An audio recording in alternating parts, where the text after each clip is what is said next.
L'église est là où on vient prendre des armes spirituelles pour le combat de sa propre vie.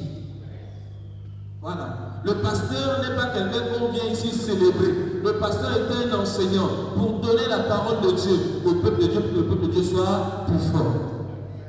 Alors, mais si on ne comprend pas, on va venir honorer un homme. Tu vas à l'hôpital, tu t'occupes du docteur plus que ta propre santé. Tu vas mourir. Tu vas mourir. On vient à l'église, Dieu est merveilleux.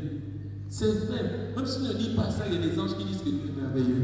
Ce qui est important, mon frère, ma soeur, c'est de savoir ce que Dieu a dit en ta faveur.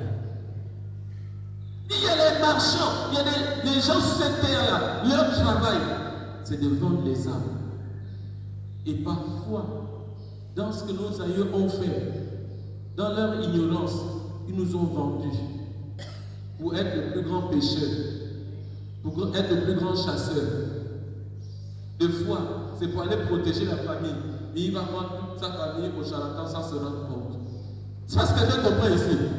Des fois, ce n'est pas que tu as cherché. Des fois, ça vient de très très loin de ton aïeux qui avait fait des pratiques. Et quand il fait les pratiques, tu étais encore dans son sein. Quand il fait ces pratiques-là, les alliances-là impactent ta vie. Donc, des fois, tu dis, d'où me viennent mes problèmes? Je sais que je n'embête pas les gens. Je ne dérange pas. Pourquoi j'ai autant de problèmes? C'est parce que quand il y a une alliance, il y a des entités qu'on appelle les démons qui sont là pour faire respecter l'alliance. C'est comme nous, quand nous faisons alliance avec Jésus, Jésus est là et il y a des anges qui sont là pour faire respecter l'alliance avec Jésus.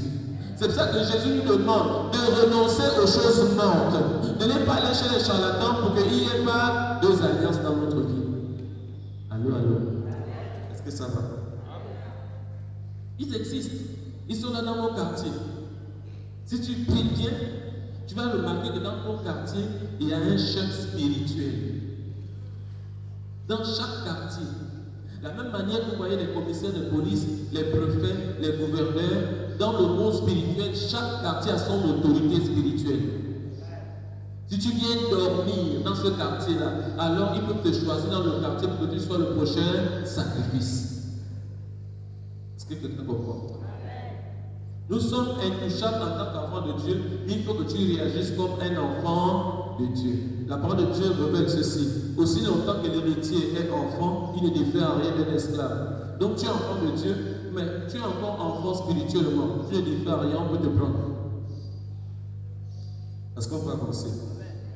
Psaume 57.